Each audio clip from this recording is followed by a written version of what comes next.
प्रेम से भरी आंखें, श्रद्धा से झुका हुआ सिर, सन्मार्ग पर चलते हुए पांव, संयोग करते हुए हाथ और पवित्र होठों से निकले हुए मंत्र ईश्वर के पास अवश्य पहुंचते हैं और ईश्वर उन लोगों की मदद करते हैं जो ये सारे कार्य करते हैं। कहते हैं कि जिंदगी में कभी भी बना बनाया रास्ता नहीं मिलता है, रास्ता हमें स्वयं को बनाना पड़ता है। जिसने जैसा रास्ता बनाया उसे वैसी ही मंजिल प्राप्त होगी। पेड़ पर बैठे हुए परिंदों को भी पता होता है कि डाली कमजोर है, पर उसे अपने पंखों पर भरोसा होता है कि मैं उड़ पाऊँ। तो हमेशा जब भी कोई कार्य करें तो अपने पंखों पर, अपनी उड़ान पर हमेशा भरोसा रखें। आप जब भी कोई कार्य करें तो श्रेष्ठ कार्य करें। सबसे पहली बात होती है श्रेष्ठ कहते हैं।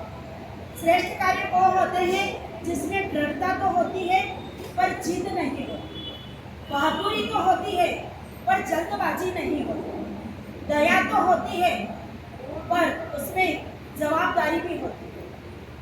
आप ज्ञान तो होता है पर अहंकार नहीं होता, निर्णायकता तो होती है पर असमंजसता नहीं होती।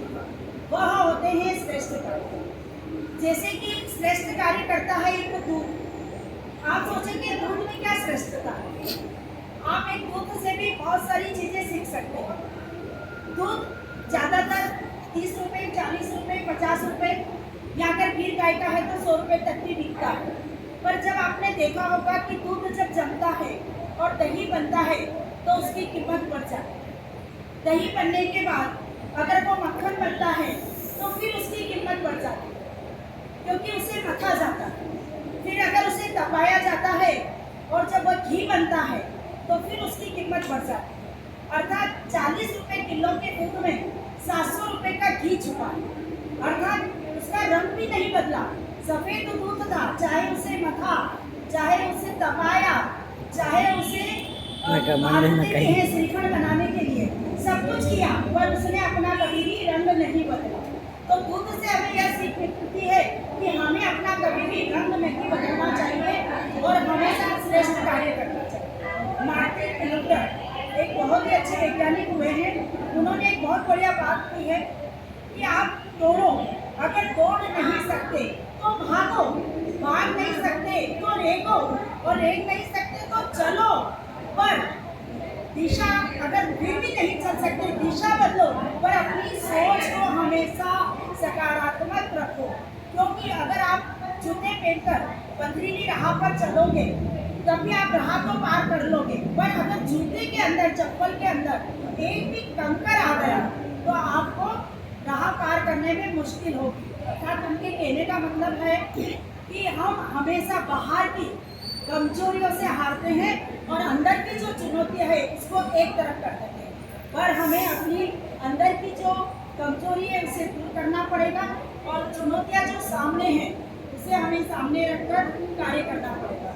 तो कभी भी हम लोग उस कार्य से विफल नहीं होंगे, क्योंकि जब भी कोई नया पद लेते हैं गलतियाँ भी होती, विफलता भी होती, लोगों की असमर्थता भी होती, नाराजी भी होती है, सब तरह के बहाव आते हैं। पर नदी का बहाव तभी बनता है जब बारिश की छोटी छोटी बूंदें उसमें आकर बनती है तो वो एक नदी का बहाव बन जाता है। तो हमें नदी का वो बहाव बनना चाहिए, पर सोच हमेशा अपनी सकारात्मक रखनी है। कहते हैं वो छोटी सी बातें हजारों बार बोली और सुनी है कि अपनी लाइन को हमेशा बढ़ाना है। वाकई में किसी की भी लाइन छोटी नहीं करनी। कोई अगर अच्छा कार्य कर रहा है उससे सीख लीजिए कि हमें भी ये अच्छा कार्य करना है, चाहे वो अपना प्रतिद्वंद हो, पर हमेशा हमें अच्छे कार्यों की ओर जाना चाहिए और अच्छे कार्य हमें करना चाहिए। क्योंकि हमारी उपलब्धियों में भी हमेशा दूसरों का सहयोग होता है। नदियों में, समुद्र में चाहे कितना भी पानी हो फिर भी वो नदियों का उदार होता है। तो हमें अपनी लाइन बड़ी करनी है पर किसी और की लाइन को हमें छोटी नहीं करनी है। और अपनी जो संस्था प्रतिकूल अवस्था में जो बनी और उसे आपने खड़ा किया तो दृढ़ता के साथ उस संस्था में जमे रहें और उसे सहयोग करने की भावना रखें। क्योंकि सहयोग करने वाले हाथ कम होते हैं और राय देने वाले हाथ बहुत ज़्यादा होते हैं। अतः हमें हाथ पकड़ना है, टांग नहीं खींचनी। और जो भी बात होती है ग्रुप की बात ग्रुप में ही रहे तो वो ज़्यादा अच्छी रहती है और किसी को भी गिराने में नहीं, उठाने में विश्वास करना चाहिए। भावनाओं के साथ साझा किया।